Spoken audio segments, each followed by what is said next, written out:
നമസ്കാരം. പ്രിയപ്പെട്ട എല്ലാ പ്രേക്ഷകർക്കും ശ്രീഭദ്ര ജ്യോതിഷത്തിലേക്ക് വീണ്ടും സ്വാഗതം. ചൊവ്വയുടെ മേടം രാശിയിലേക്കുള്ള മാറ്റവുമായിട്ട് ബന്ധപ്പെട്ടുള്ള കാര്യങ്ങളാണ് നമ്മൾ ചർച്ച ചെയ്തുകൊണ്ടിരുന്നത്. ഓരോ നക്ഷത്രത്തിൽ ജനിച്ചവരെയും അതെങ്ങനെയാണ് ബാധിക്കുന്നത് എന്നുള്ള കാര്യങ്ങളാണ് നമ്മൾ നോക്കിക്കൊണ്ടിരിക്കുന്നത്.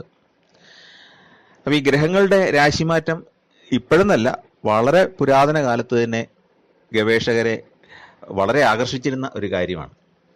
ഈ പ്ലാനറ്റ്സ് എന്ന് ഇംഗ്ലീഷിൽ ഗ്രഹങ്ങളെ വിളിക്കുന്നത് തന്നെ വാണ്ടറേഴ്സ്, അലഞ്ഞു തിരിഞ്ഞ് നടക്കുന്നവൻ എന്നുള്ള അർത്ഥത്തിലാണ്.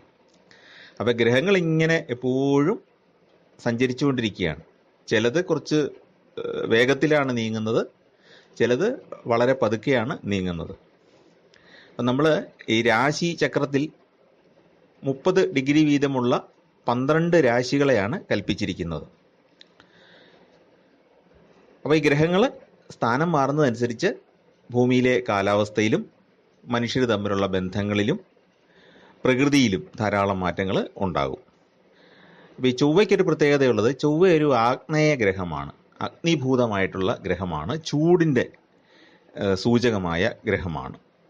അഗ്നി ആണ് ചൊവ്വയുടെ ഒരു കാരകത്വം. അതുപോലെ തന്നെ വൈദ്യുതി, ആയുധം, യുദ്ധം,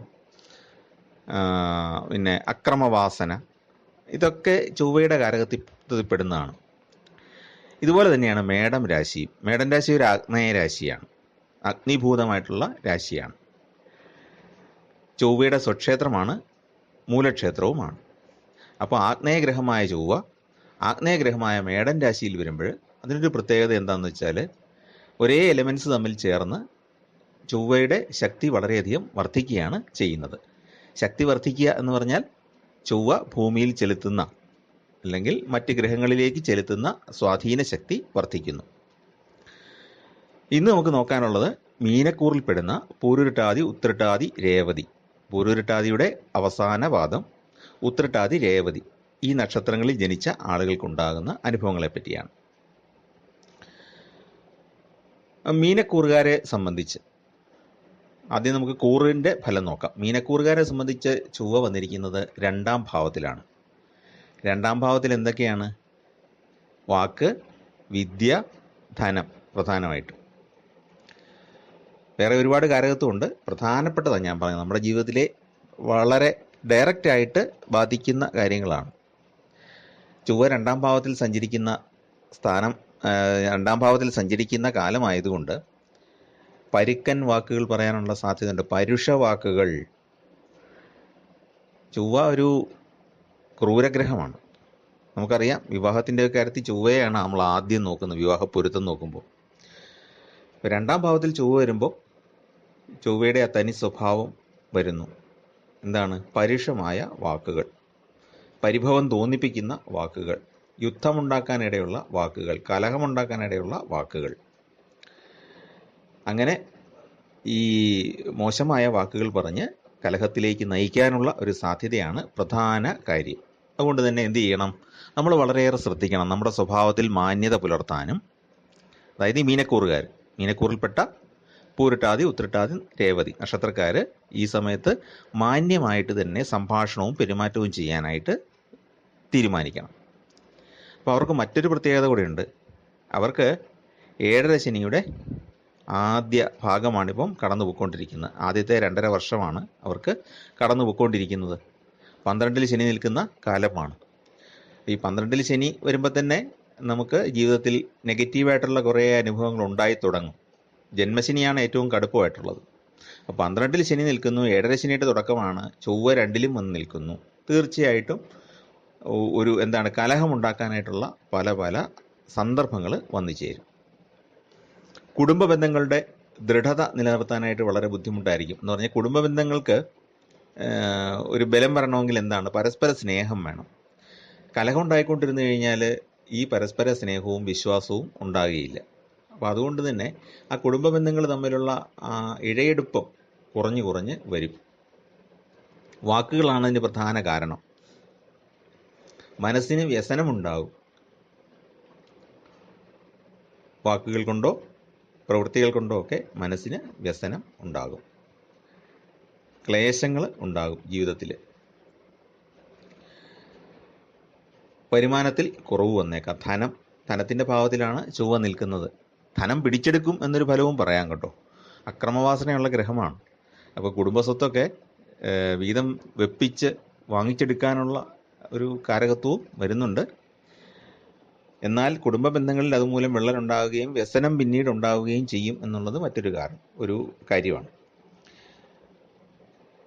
ഇപ്പം വ്യാപാരമൊക്കെ നടത്തുന്നവർക്കാണെങ്കിൽ അല്പം കുറവ് വരുമാനമേ ലഭിക്കുകയുള്ളൂ. അതുപോലെ തന്നെ കസ്റ്റമേഴ്സിനെ നിലനിർത്താനായിട്ട് പാടുപെടും. നമ്മുടെ വാക്കുകൾ അത്ര ആകർഷകമാവുകയില്ല. ശ്രദ്ധിച്ചാൽ ഈ അറിയിപ്പ് ശ്രദ്ധിച്ചിട്ട് അതനുസരിച്ച് മുൻകരുതലെടുത്താൽ കുഴപ്പമില്ല. ഞാൻ പറഞ്ഞത് സ്വാഭാവികമായിട്ടുള്ള ജീവിതത്തിൽ നമ്മൾ പോകുമ്പോൾ നമ്മൾ അറിയാതെ കടന്നു പോകുന്ന സന്ദർഭങ്ങളാണ്. അറിയാതെ പറയുന്ന ചില വാക്കുകൾ കസ്റ്റമേഴ്സിന് ഇഷ്ടപ്പെടുകയില്ല. നമ്മൾ സ്നേഹത്തോടെ ആയിരിക്കും പറയുന്നത്, അവർക്ക് ആ രീതിയിലായിരിക്കില്ല ഈ സമയത്ത് മനസ്സിലാകുന്നത്. അതുകൊണ്ട് തന്നെ ആ കസ്റ്റമർ മാറിപ്പോകും. വ്യാപാരത്തിലൊക്കെ ഉള്ളവർ വാക്കുകളും പ്രവൃത്തിയും വളരെ സൂക്ഷ്മമായിട്ട് ചെയ്യേണ്ടതാണ്, അല്ലെങ്കിൽ വരുമാനം കുറയും. പുതിയ സംരംഭങ്ങൾ തുടങ്ങാൻ ഉചിതമായ കാലമല്ല. അതുപോലെ ധനനഷ്ടത്തിനും സാധ്യതയുണ്ട്. എന്നാൽ ചൊവ്വ വളരെ ബലവാനായിട്ട് സഞ്ചരിക്കുന്നതുകൊണ്ട് തന്നെ നമുക്ക് ബലങ്ങൾ പ്രയോഗിക്കാനായിട്ട് സാധിക്കും. മറ്റുള്ളവരുടെ മുകളിലൊരു ആധിപത്യമൊക്കെ സ്ഥാപിക്കാനായിട്ട് കഴിയുന്നതാണ്. ഇപ്പം നമുക്ക് നമ്മുടെ സ്ഥാപനത്തിലെ ജോലിക്കാരെയൊക്കെ നിയന്ത്രിക്കാനൊക്കെ സാധിക്കും. ചൊവ്വയ്ക്ക് അക്രമവാസനയും ഭരണപാഠവും ഒക്കെ ഉണ്ട്. അതൊക്കെ കൃത്യമായിട്ട് നടക്കും. പക്ഷേ ഒരു സ്നേഹബന്ധം അതാണ് കുറയുന്നത്. ആരോഗ്യപരമായിട്ട് ജാഗ്രത പുലർത്തേണ്ട ഒരു കാലഘട്ടമാണ്. നമ്മുടെ ജാതകത്തിൻ്റെ ബലമനുസരിച്ച്, ജനന സമയത്തിലെ ഗ്രഹസ്ഥിതിയുടെ ബലമനുസരിച്ച് ചെറിയ രോഗങ്ങൾ മുതൽ അല്പം ഹോസ്പിറ്റലിൽ കിടക്കേണ്ടി വരുന്ന രോഗങ്ങൾ വരെ ബാധിക്കാനുള്ള സാധ്യതയുണ്ട്. ഷുഗർ ഒക്കെ ഉള്ളവർ, അതായത് ഡയബറ്റിക് ആയിട്ടുള്ള പ്രമേഹ രോഗികളൊക്കെ അല്പം കൂടുതലായിട്ട് സൂക്ഷിക്കേണ്ട ഒരു സമയമാണ്. അതുപോലെ തന്നെ സാമ്പത്തികമായ ഇടപാടുകളിൽ പണം കൊടുക്കൽ വാങ്ങലിലൊക്കെ നല്ല രേഖകളൊക്കെ കൃത്യമായിട്ട് സൂക്ഷിക്കണം, നല്ല ശ്രദ്ധ പുലർത്തണം. അല്ലെങ്കിൽ അത് വലിയ കേസുകളിലേക്ക് എത്താനുള്ള സാധ്യതയുണ്ട്. അപ്പോൾ ഈ ഒരു മാസം, അതായത് 42 ദിവസമാണ് ചൊവ്വ മേടത്തിൽ കൂടെ സഞ്ചരിക്കുന്നത്. അതിൽ തന്നെ ഇപ്പം ജൂൺ മാസത്തിലെ ആദ്യത്തെ ആഴ്ച കടന്നു കഴിഞ്ഞു. ജൂൺ 1 മേടത്തിലേക്ക് വന്നത്. 2024 ജൂൺ 1 ചൊവ്വ മേടത്തിലേക്ക് കടന്നത്. ഒരാഴ്ച കഴിഞ്ഞു. ഇനിയും ഏതാണ്ട് ഒരു മാസവും ഒരാഴ്ചയും കൂടെ ഉള്ള സമയം ചൊവ്വ മേടം രാശിയിൽ ഉണ്ടാകും. അപ്പം നമ്മൾ ആ ഒരു കാലഘട്ടം വാക്കുകൾ സൂക്ഷിക്കുക, സംസാരം സൂക്ഷിക്കുക, തെറ്റിദ്ധാരണകൾ ഉണ്ടാകുന്ന രീതി പെരുമാറാതിരിക്കുക, അതുപോലെ തന്നെ അക്രമവാസന ഒരല്പം കുറച്ച് വെക്കുക, സഹോദരങ്ങളുമായിട്ട് നല്ല ബന്ധം സൂക്ഷിക്കുക, കുടുംബ ബന്ധങ്ങൾ കൃത്യമായിട്ട് നല്ല രീതിയിൽ കൊണ്ടുപോകാനായിട്ട് ശ്രദ്ധിക്കുക, ഭാര്യാഭർത്തൃബന്ധവും സൂക്ഷിക്കേണ്ടതാണ്. എന്നാൽ ഇതേ സമയത്ത് വീടുപണി പൂർത്തിയാക്കാനൊക്കെ സാധിക്കും. സ്ഥാപനത്തിൽ ഒരു ക്രമം ഉണ്ടാക്കാൻ, പുതിയ ഒരു അറേഞ്ച്മെൻറ്റുകളൊക്കെ ഉണ്ടാക്കാൻ സാധിക്കും. ഒരുപക്ഷെ നിങ്ങൾക്ക് സഹായത്തിനായിട്ട് പുതിയ സ്റ്റാഫൊക്കെ വന്നു ചേരാൻ സാധ്യതയുണ്ട്. പഴയ ജീവനക്കാരിൽ ജോലി കൃത്യമായിട്ട് ചെയ്യാത്ത ആൾക്കാരെ ഒഴിവാക്കാനും കുറച്ച് നല്ല ആളുകളൊക്കെ എടുക്കാനൊക്കെയുള്ള സാധ്യതയുണ്ട്. കാരണം ഈ ഒരു ഗ്രഹനില മാറിക്കഴിയുമ്പം വീണ്ടും ഗുണമായിട്ട് വരും. കാരണം ഈ പറയുന്ന 42 ദിവസം കഴിയുമ്പോൾ ചൊവ്വ 3 രാശി മാറും, അതായത് ഇടവത്തിലേക്ക് മാറും, വ്യാഴവുമായിട്ട് ചേരും. ആ സമയത്ത് നിങ്ങൾക്ക് ഗുണകരമായ അനുഭവം ഉണ്ടാകും. അപ്പോൾ അതിനു മുമ്പായിട്ട് നിങ്ങൾക്ക് ഒരു ഭരണക്രമം നിങ്ങളുടെ സ്ഥാപനത്തിൽ, ഓഫീസാണെങ്കിലും കച്ചവട സ്ഥാപനമാണെങ്കിലും ഒക്കെ ഒരു ഭരണക്രമം അവിടെ സൃഷ്ടിച്ചെടുക്കാൻ സാധിക്കും. പുതിയ ജീവനക്കാരെയൊക്കെ വെക്കാൻ സാധിക്കും. അല്ലെങ്കിൽ പഴയ ജീവനക്കാരെ കുറച്ചുകൂടെ കാര്യക്ഷമതയുള്ളവരാക്കി മാറ്റാനായിട്ട് നിങ്ങൾക്ക് നിർദ്ദേശങ്ങൾ കൊടുക്കാനായിട്ട് സാധിക്കും. അപ്പം ധനപരമായ കാര്യങ്ങൾ സൂക്ഷിക്കുക, പണമിടപാടുകളിൽ സൂക്ഷിക്കുക, അക്രമവാസന കുറച്ച് വെക്കുക. ഏതായാലും ബലമുള്ള ഒരു അവസ്ഥയാണ്, ഗ്രഹാവസ്ഥയാണ് ചൊവ്വ മേടത്തിൽ സഞ്ചരിക്കുക എന്നുള്ളത്. ആ ബലമൊക്കെ നിങ്ങൾക്ക് കിട്ടുകയും ചെയ്യും. അപ്പം ശത്രുക്കളുടെ പ്രവർത്തനങ്ങളൊന്നും അധികം വില പോവുകയില്ല. കണ്ണുകൾക്ക് ഏതെങ്കിലും രീതിയിലുള്ള പ്രയാസങ്ങൾ ഉണ്ടാകാൻ സാധ്യതയുണ്ട്. അത് നന്നായിട്ട് ചികിത്സിക്കുക ആ സമയത്ത് തന്നെ. പിന്നെ വാഹനങ്ങൾ ഉപയോഗിക്കുമ്പം കുറച്ച് ശ്രദ്ധിക്കുക. വാഹനങ്ങൾ മുഖേന ധനനഷ്ടത്തിന് സാധ്യതയുള്ളതുകൊണ്ടാണ് അത് പറയുന്നത്. അപകടത്തേക്കാളേറെ വാഹനങ്ങൾ മുഖേന ധനനഷ്ടം എന്നുള്ളതാണ് നമുക്ക് പറയാൻ കഴിയുന്നത്. അപ്പോൾ അതൊന്ന് ശ്രദ്ധിക്കുക. അപ്പോൾ ഇതാണ് നമുക്ക് മീനക്കൂറിൻ്റെ പൊതുഫലമായിട്ട് പറയാവുന്നത്. ഇനി നമുക്ക് നക്ഷത്ര പ്രത്യേകതകൾ കൊണ്ടുള്ള ഫലം നോക്കാം. പൂരിട്ടാതിയുടെ അവസാന പാദക്കാർക്കും ഉത്രട്ടാതി രേവതി നക്ഷത്രക്കാർക്കും ആ നക്ഷത്രത്തിനൊരു പ്രത്യേകതയുണ്ടല്ലോ, പ്രത്യേക സ്വഭാവ സവിശേഷതയൊക്കെ ഉണ്ട്. അപ്പോൾ അത് വെച്ച് നോക്കുമ്പോൾ എന്തൊക്കെയാണ്? പൂരുട്ടാതിയുടെ അവസാന പാദത്തിൽ ജനിച്ചവർ ആരോഗ്യകാര്യങ്ങളിൽ വളരെ ശ്രദ്ധിക്കണം. അതുപോലെ തന്നെ അവർ യന്ത്രപ്പണികൾ ചെയ്യുമ്പോൾ ശ്രദ്ധിക്കേണ്ടതാണ്. അവർക്ക് മുറിവോ ചതവോ ഒക്കെ ഉണ്ടാകാനുള്ള സാധ്യതയുണ്ട്. യന്ത്രങ്ങളിൽ പണിയുമ്പോൾ ശ്രദ്ധിക്കണം. അതുപോലെ ഇരുമ്പ് തുടങ്ങിയ ലോഹങ്ങൾ കൊണ്ട് പണിയുന്നവർ ശ്രദ്ധിക്കുക. വാഹനം കൈകാര്യം ചെയ്യുമ്പോൾ ശ്രദ്ധിക്കുക. പിന്നെ സ്ത്രീകളാണെങ്കിൽ അടുക്കളയിൽ ഈ അഗ്നി ഉപയോഗിക്കുമ്പോഴും ഒന്ന് ശ്രദ്ധിക്കേണ്ടതാണ്. അതുകൂടെ ഒന്ന് ശ്രദ്ധിച്ചോളുക. ദാമ്പത്യത്തിൽ കുറച്ച് രമ്യതക്കുറവുകളൊക്കെ അവർക്ക് അനുഭവപ്പെട്ടേക്കാം. പരസ്പരം പറഞ്ഞു തീർത്ത് മുന്നോട്ട് പോവുക. എപ്പോഴും ഞാൻ പറയുന്ന പോലെ മൂന്നാമതൊരാൾ ഇടപെടാനായിട്ട് അവസരം ഉണ്ടാക്കാതിരിക്കുക. എപ്പോഴും ഭാര്യയും ഭർത്താവുമായിട്ടുള്ള പ്രശ്നങ്ങൾ അവർ തന്നെ ചർച്ച ചെയ്ത് തീർക്കുന്നതാണ് ഏറ്റവും ഉചിതം. അതുപോലെ തന്നെ അച്ഛനും അമ്മയും മക്കളുമായിട്ട് എന്തെങ്കിലും ഒരു അഭിപ്രായ വ്യത്യാസം ഉണ്ടെങ്കിൽ കുടുംബത്തിൽ തന്നെ പറഞ്ഞു തീർക്കുന്നതാണ് നല്ലത്. ഈ മറ്റൊരു ബന്ധുവോ ഒരു അയൽക്കാരനോ അല്ലെങ്കിൽ ഒരു സുഹൃത്തോ ഒക്കെ കയറി ഇടപെടുമ്പോഴത്തേക്കും ഇത് വഷളാകും. അതൊരു എനർജി ഷിഫ്റ്റാണ്. അതുകൊണ്ട് നമ്മുടെ കാര്യങ്ങൾ നമ്മൾ തന്നെ പരമാവധി നോക്കുക. തീരെ നിവൃത്തിയില്ലെങ്കിൽ മാത്രം മറ്റൊരാളിനെ അതിനകത്ത് ഇടപെടാൻ അനുവദിക്കുക. അതേ ഉള്ളൂ. അല്ലെങ്കിൽ അനാവശ്യ സമ്മർദ്ദങ്ങളിലേക്ക് പോകും. ഇപ്പോൾ ജോലിയിലൊക്കെ കുറച്ച് അനാവശ്യ സമ്മർദ്ദങ്ങൾ ഈ സമയത്തുണ്ടാകും ഈ പൂരുട്ടാതി അവസാന പാദത്തിലുള്ളവർക്ക്. അതിൻ്റെ കാര്യം എന്ന് പറഞ്ഞാൽ ശനിയുടെ ഒരു ദോഷമുണ്ടല്ലോ. പൂരുട്ടാതിക്കാരെ സംബന്ധിച്ചിടത്തോളം ശനി ജന്മനക്ഷത്രത്തിലേക്ക് വരുന്ന സമയമാണ്. അപ്പോൾ അതുകൊണ്ട് കുറച്ച് സമ്മർദ്ദങ്ങളുണ്ടാകും. അതുപോലെ തന്നെ മീനക്കൂറുകാരെ സംബന്ധിച്ചിടത്തോളം രാഹു മീനത്തിൽ സഞ്ചരിക്കുന്നുണ്ട്. ധനപരമായിട്ട് കുറച്ച് ധനമൊക്കെ തരും രാഹു ജന്മക്കുറി സഞ്ചരിക്കുമ്പോൾ. എങ്കിൽ പോലും കലഹത്തിനോ നുണപറച്ചിലിനൊക്കെ നമ്മളെപ്പറ്റി അപവാദം പറയുക, മറ്റുള്ളവർ നുണയെ ഉണ്ടാക്കി പറയുക, ഇതിലൊക്കെ സാധ്യത ഉണ്ട്. വിഷമമിപ്പിക്കുന്ന ഒരു ഗ്രഹമാണല്ലോ രാഹു. അപ്പോൾ അങ്ങനെ കുറച്ച് ബുദ്ധിമുട്ടുകൾ ഉണ്ടാകാം. മീനക്കുറുകാരുടെ 7ലാണ് കേതു സഞ്ചരിക്കുന്നത്. അപ്പോൾ അതും ബുദ്ധിമുട്ട് പിടിച്ച ഒരു കാലമാണ്. ആത്മീയ ചിന്താഗതിയൊക്കെ ഉണ്ടാകും. പുണ്യതീർത്ഥങ്ങളൊക്കെ ചിലപ്പോൾ സന്ദർശിച്ചെന്നിരിക്കും. എങ്കിലും ഈ പൂരുട്ടാതിക്കാരെ സംബന്ധിച്ച് കുറേ സമ്മർദ്ദങ്ങൾ ഈ സമയത്ത് ഉണ്ടാകും. പൊതുപ്രവർത്തകരെ സംബന്ധിച്ചിടത്തോളം അവരുടെ പ്രവർത്തനങ്ങൾക്ക് ഉചിതമായ അംഗീകാരം കിട്ടുന്നില്ല എന്നുള്ളൊരു വിഷമം തോന്നിയേക്കാം.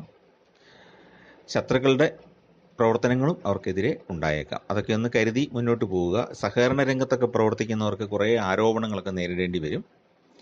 ഉദ്യോഗസ്ഥരെ സംബന്ധിച്ചിടത്തോളം കൂടുതൽ സമ്മർദ്ദം അനുഭവപ്പെടും.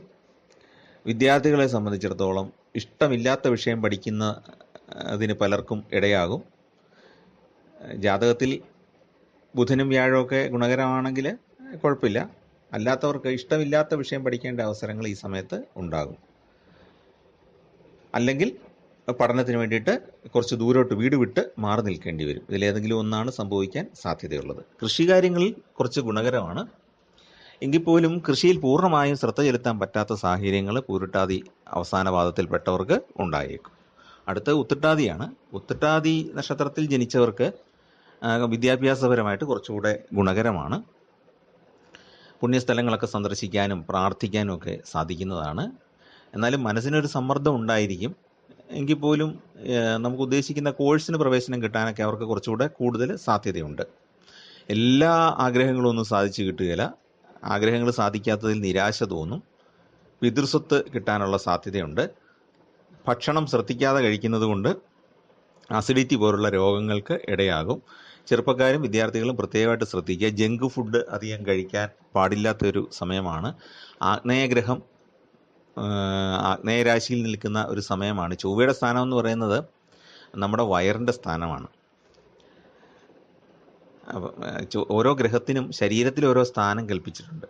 അപ്പോൾ ചൊവ്വ എന്ന് പറയുന്നത് വയറിൻ്റെ ആ സ്ഥാനത്താണ് അതിൻ്റെ ഒരു ശക്തി കൽപ്പിച്ചിരിക്കുന്നത്. അപ്പോൾ അതുകൊണ്ട് തന്നെ ഭക്ഷണകാര്യത്തിൽ കുറച്ചൊന്ന് നല്ല ശ്രദ്ധ പുലർത്തുക. നല്ല വൃത്തിയുള്ള ഭക്ഷണം മാത്രം കഴിക്കുക. വിശ്വസ്തമായ സ്ഥാപനങ്ങളിൽ നിന്ന് കഴിക്കുക. പഴകിയ ഭക്ഷണമൊന്നും കഴിക്കാതിരിക്കുക. അതുപോലെ തന്നെ കാര്യവിഘ്നമോ അല്ലെങ്കിൽ കാര്യതടസ്സമോ താമസമോ കാലതാമസമോ ഒക്കെ ഉണ്ടാകാം. നിലവിലുള്ള തൊഴിൽ തന്നെ മുന്നോട്ട് കൊണ്ടുപോകുന്നതാണ് ഈ സമയത്ത് ഉത്രട്ടാതിക്കാർക്ക് നല്ലത്. തൊഴിൽ മാറ്റത്തിന് പോയാൽ ചിലപ്പം അബദ്ധം സംഭവിച്ചേക്കാം.